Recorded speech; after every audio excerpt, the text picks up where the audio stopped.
ভিন্ন অপেক্ষা করে আজকে এই জনসভায় অংশগ্রহণ করেছি। আজকে তারা আজকে দেখুন যে কোন মানুষ জোর এসে গেছে, ভয় দেখা গাড়ি দেখা কোনো কিছু না, মার্কা একটাই চিন্তা করতে হবে, সেটা হলো নারিকেল গাছ মার্কায় ভোট দিবে। প্রত্যেকটা জনগণ 8 নং ওয়ার্ডের এবং 9 নং ওয়ার্ডের প্রত্যেকটা আমরা তাদের কাজ মিলে আমরা ভোট কেন্দ্র পাহারা দেব। সবাই ভোট দিয়ে তাকে জয়যুক্ত করার চেষ্টা করবে। ধন্যবাদ হারিস কাকাকে। এই পর্যায়ে শুভেচ্ছা বক্তব্য রাখবেন আমাদের শ্যামনগর গ্রামের বিশিষ্ট ব্যবসায়ী হাজি আব্দুর রাজ্জাক। তার শুভেচ্ছা বক্তব্য রাখার জন্য বিশেষভাবে অনুরোধ করছি। উপস্থিত আছেন আগামী তেলকুচি পৌরসভার মেয়র পদপ্রার্থী জেনারেটর জনাব সাজ্জাদ কেনেচা, উপস্থিত আছেন সুমা ইসলাম, উপস্থিত আছেন আমার 14 অত্র এলাকার মুরব্বী যুবক ভাইরা, সবাইকে জানাই সালাম, আসসালামু আলাইকুম ওয়া রাহমাতুল্লাহ। প্রিয় এলাকাবাসী, আপনারা জানেন যে আগামী 16 জানুয়ারি আমাদের বেলকুচি পৌরসভাতে নির্বাচন হবে। সেই নির্বাচনে সাজ্জাদুল হক রেজা সাহেব আপনাদের মন কিন্তু বিশাল বড়। এই বিশাল মনের জন্য ভালোবাসার জন্য আগামী 16 তারিখ নির্বাচনে নারকেল গাছ মার্কায় ভোট দিয়ে বেলকুচি পৌরসভার মেয়র হিসাবে ওনাকে নির্বাচিত করবেন ইনশাআল্লাহ। আমাদের পরিবর্তন দরকার। আগামী 16 তারিখে আমাদের বেলকুচি পৌরসভায় সাজ্জাদুল হক রেজা সাহেবকে মেয়র নির্বাচিত করে আরেকটি পরিবর্তনের বেলকুচি পৌরসভায় হবে ইনশাআল্লাহ। আপনারা সবাই ভালো থাকবেন, দোয়া করবেন, সাজ্জাদুল হক রেজা সাহেবের জন্য দোয়া করবেন এবং প্রতিটি সেন্টার আপনারা পাহারা দেবেন। নির্বাচিত জনসভার সম্মানিত সভাপতি এবং আমাদের যিনি প্রার্থী জনাব সাজ্জাদুল হক রেজা উপস্থিত, আমি বক্তব্য দেওয়ার কিছু নাই, আমি বক্তব্য দিবার পারি না। আমার নাগাল একজন নগণ্য মূর্খ লোকের বিলা একটা সম্মান করে কথা বলার সুযোগ দিছে, এই জন্যে আমি সবার প্রতি ধন্যবাদ জানাই। আরো ধন্যবাদ জানাই আমার যুবক ভাইদের, যারা এই নির্বাচন দু একটা কথা বলবো। দেবা ভাই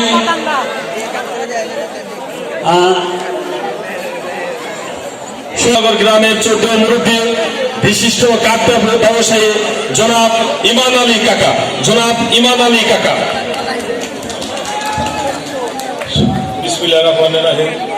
আপনাদের যে উদ্দেশ্যে এখানে হাজির হয়েছেন আমাদের মোহাম্মদ রেজা সাহেবকে নারকেল গাছ মার্কায় একটি করে ভোট দিয়ে তাকে জয়যুক্ত করবেন, এই বলে আমার বক্তব্য শেষ করছি। আসসালামু আলাইকুম। হক রেজা নারকেল গাছ মার্কায় পদপ্রার্থী এবং এই মঞ্চে উপস্থিত আছেন বর্তমান ইউনিয়ন পরিষদের সুযোগ্য চেয়ারম্যান জনাব ফরিদ আহমেদ সাহেব। ওনার বক্তব্যের সাথে আমি একমত পোষণ করছি। ওনার ভিতরে অনেক কষ্ট আছে, তখন আমরা বাকশাল করতাম। ওনাকে আমি খুব ভালো করে চিনি, অত্যন্ত পরিশ্রমী একজন জেনুইন কর্মী ছিলেন উনি, এতটা কর্মঠ কর্মী ছিলেন, এরকম কর্মী খুব কম পাওয়া যায়। আমি ওনাকে ধন্যবাদ জানাই। আজকে উনি যেভাবে রেজা সাহেবের জন্য ভোট চাইলে আল্লাহ পাক তাকে হাত দারাজ করুক, দোয়া করি। এইখানে শেরনগর দক্ষিণ পাড়া, এই শেরনগর দক্ষিণ পাড়ায় আমি যখন বাকশাল করি, উপজেলা নির্বাচনের সময় আমি বক্তব্য দিয়েছিলাম না, তখন এসে বলেছিলাম যে আপনারা আমার স্বামীকে ভোট দিন, ভোট দিলে আমার স্বামী কোনো দুর্নীতি করবে না, কোনো বয়স্ক ভাতা, শিক্ষা ভাতা, প্রতিবন্ধী ভাতা এগুলা সে কখনোই খাবে না। আপনারা আজ 1.5 বছর অতিবাহিত হচ্ছে, আপনারা কি কেউ বলতে পারবেন উপজেলা চেয়ারম্যান কোনো দুর্নীতি করেছে, কোনো কিছু মেরে খেয়েছে? যদি বলতে পারেন আজকে আমার সামনে আপনারা বলেন খেয়েছে।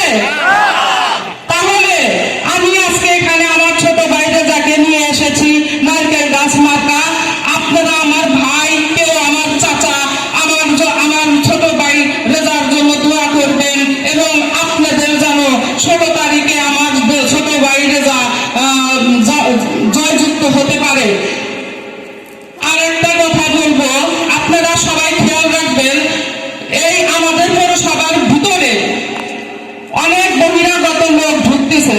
আপনারা সবাই যদি সজাগ থাকেন, কোন বহিরাগত লোক এই পৌরসভার মধ্যে বাস করতে পারবে না। আর আমি আইন মানে প্রশাসন ভাইদের বলবো, মিডিয়ার ভাইদের বলবো, আপনারাও সজাগ থাকেন। আমি এইটুকু খবর জানি, আব্দুল লতিফ বিশ্বাসের তিনি আমার এক বাবা, তার বাসায় এখনো যদি আপনারা প্রশাসন যান, বহিরাগত লোক পাবেন। কুখ্যাত খুনি মিরু, যে একজন সমকালের সাংবাদিককে শিমুল হত্যা করে 4.5 বছর জেল থেকে উনি বের হয়েছেন, তিনি এখন আমার বাবার গাড়িতে। ওর মতো সন্ত্রাসী কেন আপনার সাথে ঘটে? আরো আমার খারাপ লাগে যে মোহাম্মদ আর গোলাম মোহাম্মদ আর আনসোনিয়া যখন আপনার গাড়িতে আমি দেখি, আমি খুবই লজ্জাবোধ মনে করি। কারণ আলহাজ সিদ্দিক মাঠে আপনাকে যে ভাষায় ওনারা বক্তব্য দিয়েছিলেন, সেটা আপনি ভুলে যেতে পারেন, আমি শোনা ভুলতে পারবো না, তাদের কখনো সাথে রাখবো না। আপনি রাখতে পারেন। আপনার একটা কথাই বলবো, আমি যে থুতু ফালাই সে থুতু আর কখনো চাইটা খাওয়া যায় না। আপনি সেটাই করতেছেন কেন? এই গোলাম মোহাম্মদ লোক আমার কাছে ছিল না, আর কি হয়েছিল? জামানত বাজেয়াপ্ত হয়েছে। আজকে আমি এই শ্যামনগরে বলে যাচ্ছি, এবার লোক আমার কারণ জামানত বাজেয়াপ্ত হবে ইনশাআল্লাহ। আপনাদের মেয়ে হিসাবে আমি একটা কথাই বলবো, আপনারা আর ভুল পথে পা দিবেন না। একবার যদি ভুল করেন, 5টা বছর আপনাদের প্রশ্রয়তে হবে, 5টা বছর। সেই জন্য আপনারা নৌকা মার্কার বিরুদ্ধে না আমারা, কিন্তু ভোট দিবেন না বেগম আশানুর বিশ্বাসকে। এই নৌকা শেখ হাসিনার নৌকা না, এই নৌকা জাতীয় সংসদের নৌকা না, এটা স্থানীয় সরকার নৌকা। এই নৌকা দিয়ে কখনো কেউ সরকার গঠন করতে পারে না। এই নৌকাতে জাতীয় সংসদ নির্বাচনের নৌকা আলাদা, এই নৌকা আলাদা। আপনারা ভোট দিবেন প্রতীক দেখে নয়, ব্যক্তি দেখে ভোট দিবেন।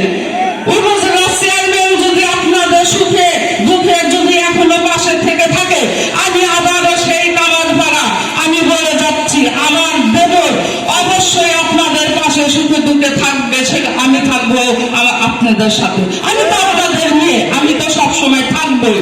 কিন্তু আমার ছোট ভাইরা এই গত করোনা ভাইরাসের মধ্যে আপনারা সবাই অবগত আছেন যে আমি আজকে এখানে বাড়ি বাড়ি ভোট চাইতে গিয়েছিলাম। বলে কার ভোট চাইতে আসছেন? আমি বললাম যে এটা।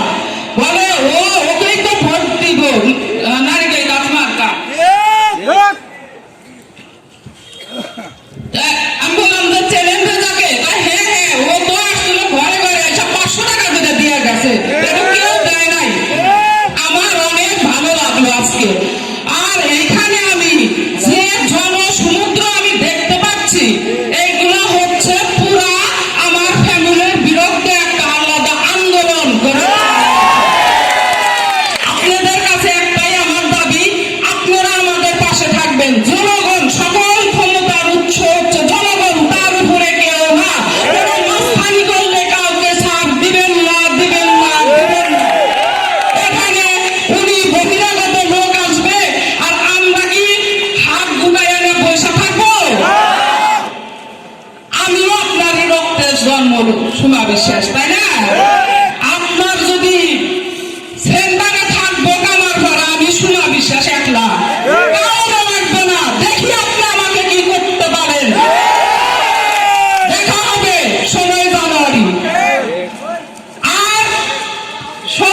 আমি এখানে অনেক স্টুডেন্ট লাইফ এখান দিয়ে আমি হেঁটে হেঁটে কলেজে গিয়েছি, আপনাদের অনেক বাড়িতেই আমি ঢুকেছি, গিয়েছি, ভোট চেয়েছি। আজকে বলতে পারেন যে সোমা বিশ্বাস কেন আজকে রেজার পক্ষ নিল, কেন নিলাম? আপনারা তো দেখেছেন এর যত নির্বাচন ঘোড়া তারপরে ধরেন কলা গাছ, আম গাছ, তাল গাছ, যা তার বাড়ায় দিচ্ছে লতিফ বিশ্বাস, তারই কাজ করছি, এটা যাও করছে, আমিও করছি, উপজেলা চেয়ারম্যানও করছে। উনি মেয়র কিভাবে হয়েছে উনি তো জানে না। উনি তখন সরকার যতদিন ক্ষমতায় থাকে উনি তখন নির্বাচিত হয়, অন্য দল ক্ষমতায় শেষে নির্বাচিতই হয়। তাহলে কিসের জোয়ার? কোনো জোয়ার নাই, আপনার কোনো ভক্ত নাই। আমার বাপের কিছু ভক্ত কর্মী নেতা আছে, তাগরের মাধ্যমে আপনি চেয়ারম্যান মেয়র হয়েছেন। আপনার দৌলতপুরেও সেম একই ঘটনা। এখন কি করছে, দৌলতপুরের আবার জীবন চাটাইছে কি তার সুযোগ্য সন্তান লাজুক বিশ্বাস নেশার জগতের রাজা, এটা জানে না যে হাতে চোখ লাগাইব, এই যে সাবধানে চলিস, এই অমর সাবধানে চলিস, এই রিক্সাওয়ালা সাবধানে যাস। আর তার বড় ছেলে আছে না কুকুর বিশ্বাস, ওনার তো কোনো পাওয়ার নাই, উনি খালি কাগজ হাতে পারে, জানেন ভ্যান চালকদের যদি তার গাড়ির হাতে যদি একটু ছোঁয়া লাগে খবর খারাপ। আমি মহিলা মানুষ, মুখ খারাপ করতে পারবো না, আপনারা বুঝানেন কি বলে। এই হলো তার ছেলেদের চরিত্র। আর একটা আছে মিঠু বিশ্বাস, ওনার চরিত্র আর পাওয়া যাবে না, তাহলে আমারও সম্মান থাকতো না। আপনি আপনার ওইসব ছেলে নিয়ে খুব গর্ববোধ করেন, আর আজকে আমাকে বলেন আমি সততার সাথে ন্যায়ের সাথে আছি, জনগণের সাথে আছি। এই আমার কি অপরাধ যা আপনারা আমাকে আজকে বলেন ও আমার মেয়ে না? তাহলে আমি কার মেয়ে? আমি যদি এই জবাব চাই, ফালতু বক্তব্য দিয়ে মানুষের মাঝে এইসব মানে নৈরাজ্যকতা সৃষ্টি করবেন না। সম্মান আপনাদের না থাকতে পারে, আমার আছে। আপনি যখন এই ধরনের কথা বলেন তখন আমার এই কোশ্চেনটা আমার মনের ভিতরে আসে। আজকে রোজার পাশে আসি, আজকে সাজুদুলের পাশে আসি, সেই জন্য আমি তাদের মানে নিয়েই নেয় ওটা নিয়ে ফিরেন। তাইলে আপনাদের হাতে দায়িত্ব দিয়ে দিলাম। আর একটা কথা, আমার ছোট ভাই রেজা আমার ফ্যামিলি দ্বারা, অন্যদের কেউ না, আমার মা বাবা দ্বারা ও যেভাবে অত্যাচারিত হয়েছে, ওর শরীরের প্রতিটা আমি নিজে দেখছি, এটা আল্লাহ জানে, আমি দেখছি, আপনারাও দেখতে চাইলে আছে। ওর শরীরের মাথার থেকে পাও এতটুকু করে একটা গর্ত, কালো গর্ত হয়ে আছে, কয়েলটা পড়াইছে। যখন রেজাকে অ্যারেস্ট করছে তখন আমি ঢাকায় ছিলাম, আমি আসতে পারি নাই। আপনারা হয়তো বা জানেন উনি মন্ত্রী মহোদয় অনেক জায়গায় বলেছে যে আমার মেয়ে আর মেয়ের জামাই আসলে প্রশ্ন করবেন যে 3 বছর তোমরা কোনে আসিলা বাপু, কইছে না বাবা তারা শুনে বলছে এই 3 বছর আমরা ঢাকায় আসিলাম, কেন আসিলাম তার অ্যান্সার আপনার বউ ভালো জানে, আমার সাথে ভালো জানে। এটা জনগণের বলছেন কেন? আপনার বউকে বললেন, আমার মা মানে আমার মাকে জিজ্ঞেন যে সুমা সাজুদুল 3-4 বছর কেন বলতেছিল মাটি পাড়া দিতে পারে নাই। এটা একমাত্র উত্তর আমার মাই দিতে পারবে। একজন সন্তান, আপনার বাবা, একজন বাবা একটা ছেলের সাথে মেয়েরা কিন্তু বাবাকে বেশি ভালোবাসে, এটা কিন্তু সত্য কথা। যেটা আমার নবীজিও কিন্তু তার মেয়েদেরকেই বেশি ভালোবাসতো। আমার বাবা, আমি তাকে অনেক ভালোবাসি, আমার মা তাকেও আমি ভালোবাসি, শ্রদ্ধা করি। রাজনীতির জায়গায় রাজনীতি, পিতামাতার মর্যাদা যখন দিব পিতামাতার জায়গায় পিতামাতা। আমার মা আমাকে কসম দিয়েছিল যে তুমি বেলকুচি যেতে পারবা না, আমার বুকের দুধের কসম, তুমি যদি সাজুদুলকে বেলকুচি যেতে দাও তাহলে তুমি আমার সাথে বেইমানি করা হইল। একজন আমি মা হয়ে তো সন্তান, মা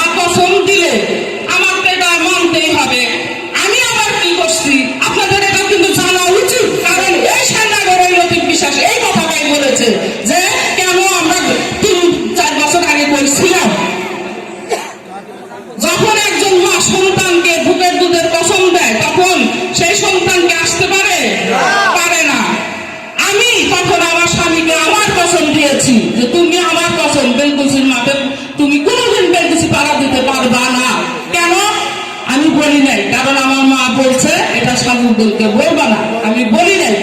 এইভাবে যখন চলতেছিল মাঝে মধ্যে আমার মাথায় ঠিক থাকতো না, মানে আমি ফ্যামিলির চাপে পড়ে এমন আমার একটা অবস্থা হতো। একদিন চেয়ারম্যান আমাকে বলতেছে যে আচ্ছা কি হয়েছে বলো তো, হাজব্যান্ড জিজ্ঞাসে আমি বলতে হয়, তখন আমি বললাম যে আমার মা তো পছন্দ দিছে বেলকুচি তোরা যাইবার দিব না। তখন আমাকে বলতেছে আরে বোকা তুমি তো বোকা, তোমার মন হলো মরম বেশি, ওইটাই ব্যবহার করছে, বেলকুচি যাইতে দেয় নাই। এই কারণে আমার জামাই যে একজন ফার্স্ট ক্লাস কন্ট্রাক্টর সেটা কিন্তু আপনারা জানেন, উনি আমার মেয়ের পুরো সবাই টেন্ডার হয়, ওইটা আমার তার আমার বিশ্বাস আছে না, তার দেখে টেন্ডার দেওয়ায় দিয়ে এই কামগুলা কিন্তু বেছে কমিশনার করেও কিন্তু ঠিক মতো বাদ দেয় নাই। ইসমাইল কমিশনার দিন আছে, আমি বিশ্বাস করি সে সত্য কথা বলবে। কমিশনাররাও কিন্তু নয়টা কমিশনারই তার বিরুদ্ধে একসময় থেকে উঠছিল, কারণ সে একাই খায়, একটু তো বাদ দিয়া খা, তা তো খাই নাই, একাই খায়। যখন কমিশনাররা মেয়েদের বিরুদ্ধে মানে লেখা পড়লো তখন কিন্তু উপজেলা চেয়ারম্যান আইসা তাদেরকে নিয়ে বসে মিটিং করে এক করে দেওয়া গেল। আমার মা পরের দিন গেছে চেয়ারম্যান পৌরসভায়, যা বলছে আমি একটু অসুস্থ, আমার শরীরটা খারাপ, আমারও ডায়াবেটিস আছে, আরো প্রবলেম আছে, তো বলছে যে আপনার মেয়েটা খুব অসুস্থ থাকে, বেলকুচির ঘটনা তাকে কখনো ফোন দেওয়া জানায় না, টেনশন করে অসুস্থ হয়ে যায়। আমি এর আগে 2 বার আইসিইউতেও ছিলাম, উত্তেজিত হয়ে যায়, রাগ বেশি। তখন আমার মা টেবিল চাপটায় বলে এটা লতিফ বিশ্বাসের পয়দা, হে রাজনীতির মানে পয়দা, তুমি কে বলার? আমার হাজবেন্ড অত্যন্ত ভদ্রলোক, সে দেখছে যে বাবা এখানে তো কথা বলা সম্ভব না, সে মাথা হামু দিয়া বের চলে গেছে। আরেকটা ঘটনা বলি, আপনারা পৌরসভাবাসী আপনারা জানেন হয়তো বা আমার হাজবেন্ড সাজুদুল পৌরসভায় এসেছিল গরিবের মানে তখন করোনা ভাইরাস মহামারী, তখন স্লিপ নিয়ে আসছিল, আপনারা জানেন কিনা ঘটনাটা, আপনাদের জানা উচিত। তখন সেই স্লিপ নিয়ে আসা 100 বা 200 স্লিপ নিয়ে আসছিল, তখন মেয়র কি করছে আমার বাপে ফোন দিছে, আমার বাপ আসছে, আর একটা জায়গায় আমরা সবাই দুর্বল, সেটা হলো আমার বাবা, এটা চেয়ারম্যানও। যখন সে আইসা কয় সাজুদুল তুমি কিনে আইসো কেন, তখন কইছে যে কিনে তো আসার আমার আইনত ইয়ে আছে, এটা তো আমার উপজেলার ইয়ে থেকে আমার পরিদর্শনে আসার, তা কইছে যে এগুলা কি কইছে সিলিপ পৌরসভাবাসী সিলিপ তাল দিয়া ছিঁড়া হয়েছে, কার সিলিপ ছিঁড়ছে? আপনি বলে সিলিপ ছিঁড়ছে, আপনারা এবার 16 জানুয়ারি নৌকা মার্কার জিন্দাবাদ দেয়, ওদের পাল্লি কেটে দিবেন, ছিঁড়া দিবেন। আপনাদের কিন্তু 16 তারিখে কিন্তু এটার অনেক বড় একটা সুযোগ পাইছেন, এটা হাতছাড়া করেন না, কখনোই হাতছাড়া করবেন না।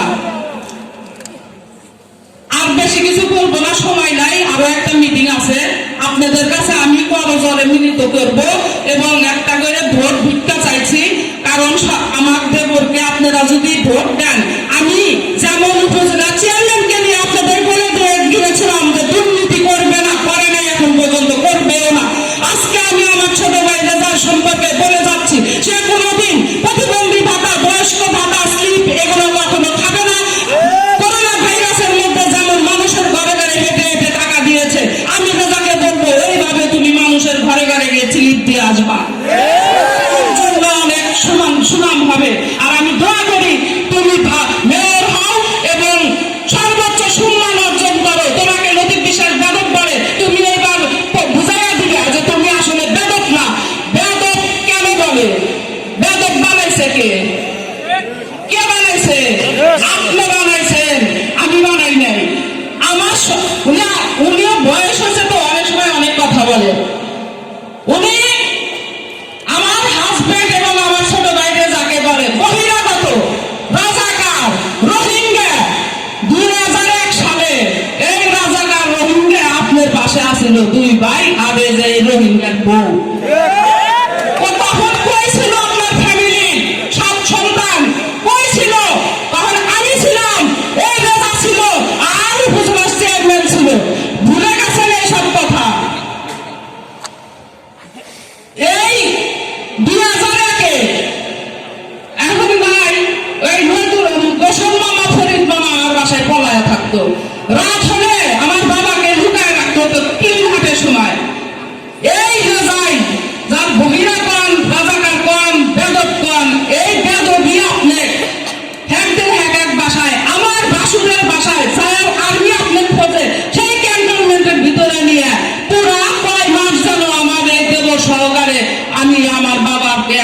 আমার ভাসুরের বাসায় রেখে দিয়েছিলাম।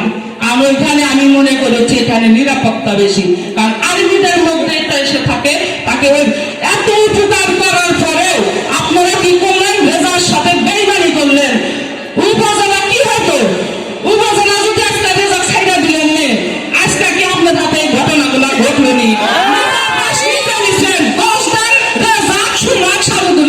আমার কোনো দোষ নাই, আমি কোনো অন্যায় করি নাই। অন্যায় আপনারা আমার সাথে করেছেন।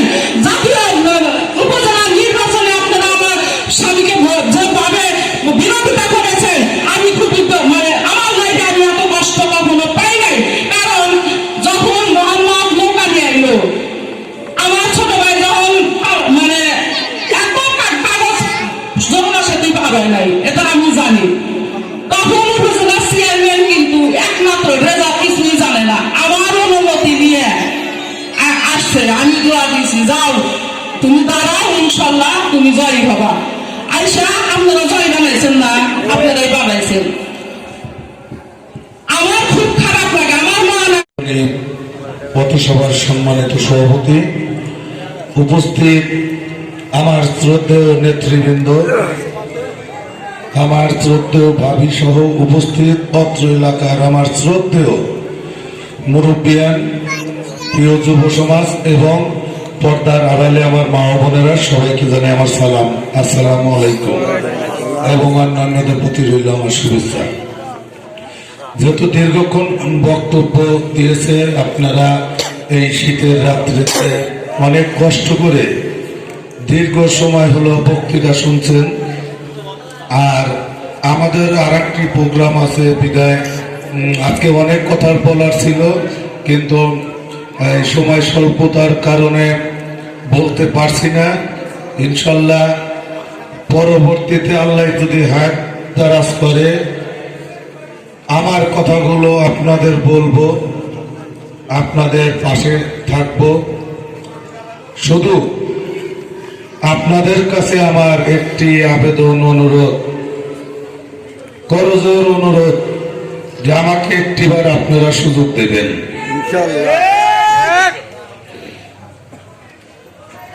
আমার বিষয় নিয়ে অনেকেই অনেক বক্তব্য দিয়েছে,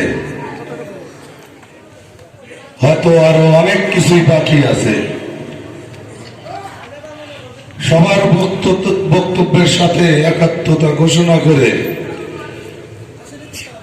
আমি আপনাদেরকে বলতে চাই, আগামী 16 জানুয়ারিতে আপনারা দুর্নীতির বিরুদ্ধে, অন্যায়ের বিরুদ্ধে, সত্যের পক্ষে, ন্যায়ের পক্ষে নারিকেল গাছ মার্কায় ভোট দিয়ে আমাকে একটিবার সুযোগ দিবেন। ইনশাআল্লাহ আমি কথা দিচ্ছি, আপনাদের দেওয়া সম্মানিত ভোট নিয়ে আমি মেয়র নির্বাচিত হলে এই বেলকুচি পৌরসভার রিক্সা শ্রমিক থেকে শুরু করে গরিব দুঃখী মানুষের পাশে থেকে এলাকার রাস্তাঘাটের উন্নয়নের পাশাপাশি সার্বিক দেখভাল করব এবং এই বেলকুচি পৌরসভাকে স্বচ্ছ এবং নিরাপদ এবং শান্তিময় পৌরসভা করব ইনশাআল্লাহ। আবার নামাজ শুরু হয়ে যাবে। এখানে ফরিদ মামা সহ আরো দু একজন তাদের বক্তৃতায় বলেছে এই এলাকার উন্নয়নের বিষয়ে, মসজিদের উন্নয়নের বিষয়ে এবং বলেছে একটা রাস্তার বিষয়ে। তো আমি আজকে যেখানে দাঁড়িয়ে কথা বলছি, এই এলাকার একজন সম্মানিত চেয়ারম্যান সাহেব ছিলেন মরহুম হুরমুস সাহেব, এবং এই এলাকারই আরেকজন সম্মানিত ব্যক্তি ছিলেন আলহাজ মফিজ উদ্দিন খান লাল সাহেব। ওনারা দুজনই অনেক ভালো মনের মানুষ ছিল, সরল এবং সাদা মনের মানুষ ছিল। আমি লাল খাঁ সাহেবকে অনেক কাছ থেকে দেখেছি, কারণ আমার নানা সিও সাহেবের সাথে ওনার খুবই ভালো সম্পর্ক ছিল। যখন আমি একদম ছোট তখন থেকেই দেখতাম নানা আমাদের বাসায় যাতায়াত করত। তো তাদের প্রতি শ্রদ্ধা রেখে আমি এই এলাকাবাসীর কাছে অনুরোধ করব, কে কি বলল সেই সমস্ত কথায় বিচলিত না হয়ে নিজের অধিকার রক্ষায়, অন্যায়ের বিপক্ষে ন্যায়ের পক্ষে, সত্যের সন্ধানে, এলাকার উন্নয়নের স্বার্থে দল মত নির্বিশেষে মা বোন সহ আগামী 16 তারিখে আপনারা ভোট সেন্টারে যাবেন এবং ভোট দিবেন। আমি একটা বিষয়ে নিশ্চয়তা দিতে পারি, আগামী 16 জানুয়ারি বেলকুচি পৌরসভার নির্বাচনে জনগণ তাদের ভোটার অধিকার প্রয়োগ করতে পারবে। কেউ কোনো বাধার সৃষ্টি করতে পারবে না। প্রশাসন আছে, নির্বাচন কমিশন আছে, আর সবচেয়ে বড় যে শক্তি সেটা হচ্ছে এই জনগণ। এই জনগণ যেখানে আছে, কারো শক্তি নাই একটি ভোট চোর করে নৌকায় মারে। এই শক্তি কার আছে? আমাদের শক্তি আমাদের জনগণ, আমাদের শক্তি আমাদের সততা, আমাদের শক্তি আমরা ন্যায়ের পক্ষে। ন্যায়ের পক্ষে যারা থাকে তাদের বুকে থাকে হিম্মত। যারা অন্যায়কারী, দুর্নীতিবাজ, অসত্যকে নিয়ে চলে, তাদের বুকে অত সাহস নাই, নয় আকার রসই নাই। দেখতে পাবেন আগামী 16 তারিখে এই বেলকুচি পৌরসভার ভোটার ব্যতীত, এই বেলকুচি পৌরসভার সম্মানিত পৌরসভাবাসী ব্যতীত আগামী 14 তারিখের পর থেকে এই বেলকুচি পৌরসভার অভ্যন্তরে কোন বহিরাগত লোক প্রবেশ করতে পারবে না। ক্ষমতা তো আমাদেরও কিছু আছে নাকি? বুঝলাই সেটার জুড়ে বেশি নাই। বক্তব্য দেওয়া ছিল অনেক, বুকে অনেক কিছু আছে, বলতে গেলে শেষ হবে না। তারপরেও আপনারা দীর্ঘ সময় হলো এখানে রয়েছেন, নিজের বিবেক থেকে এখন নিজের বিবেকই বলতেছে তাড়াতাড়ি এখান থেকে চলে যাওয়া ভালো। কারণ ধৈর্যের তো মানুষের একটা লিমিট আছে। যেরকম আমরা নির্বাচনে ধৈর্য ধরতি বোঝেন না, এখানেও আজকে মিটিং এর বাধাগ্রস্ত করা হয়েছে। তারপরেও মানুষের ভালোবাসায় তাদের সকল বাধা বিপত্তি পেরিয়েও এখানে জনস্রোতের রূপ নিয়েছে। তো সর্বশেষ দুটি কথা বলে আমি আমার বক্তব্য শেষ করব। এই এলাকায় যারা আবার ভোট চাইতে আসে, যারা বারবার ভোট নিয়েছে, তারা আবার ভোট চাইতে আসে কোন লজ্জায় সেটা আমি বুঝি না। একটা স্কুল রয়েছে, পাশে মসজিদ রয়েছে, একটা এলাকার 2-3টা প্রতিষ্ঠানই তো সেই এলাকার মূল জায়গা নাকি? এটা ভোট সেন্টার। মন্ত্রী ছিল, এমপি ছিল, চেয়ারম্যান রয়েছে, মেয়র রয়েছে, এখনো যদি সেই এলাকার প্রথম জায়গার এই অবস্থা হয়, তাদের উন্নয়নের কি চিত্র সেটা তো আপনারা ভালো করে বোঝেন। মাইকে কথা বলে উন্নয়ন করা এক জিনিস না, ভোট আসবো আবার দৌড় দিবেন। আপনার নিজস্ব এলাকায় একটা রাস্তা করেননি, এখনো হাতটা নিলে পায়ের গুড়মোড়া পর্যন্ত বাজার ভিতরে ঢুকে যায়, আপনি করবেন উন্নয়ন? আমি কথা দিচ্ছি, আপনাদের সম্মানিত ভোটে আমি যদি মেয়র নির্বাচিত হই, এই এলাকার এই রাস্তাটা এবং এখানে যে মসজিদটা আছে সেই মসজিদটার কাজে আগে হাত দেব। আর একটা বিষয় না বললেই নয়, বর্ষাকাল থাকে 2 মাস, 1 মাস, আর এই 2 ওয়ার্ডের মানুষের বর্ষাকাল থাকে 9 মাস। তার মধ্যে 2 মাস থাকে পানি আর 7 মাস থাকে মানুষের মল, কি তাই থাকে না? ভ্যানের উপরে তারাও কাঁচা দেওয়া লাগে। এই এলাকার এই অবস্থা কিসের জন্য, তাই সেটা আপনারাও বুঝতেছেন। মাছ চাষ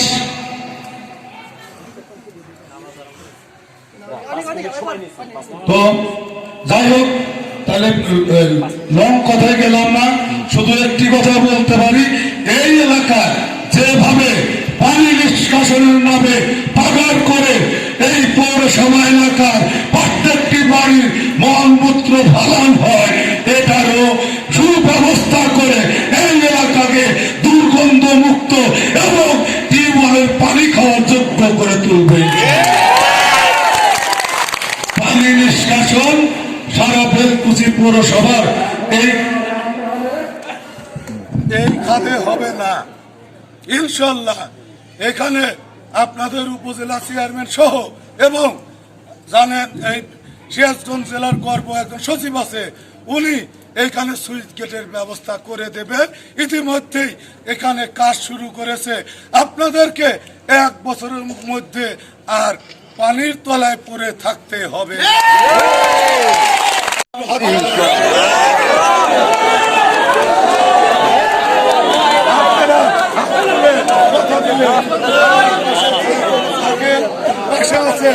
আগামী 16 তারিখে ভোট বিপ্লব ঘটিয়ে আমাকে জয়যুক্ত করবেন ইনশাল্লাহ। আমি আপনাদের সাথে আছি, পাশে থাকবো।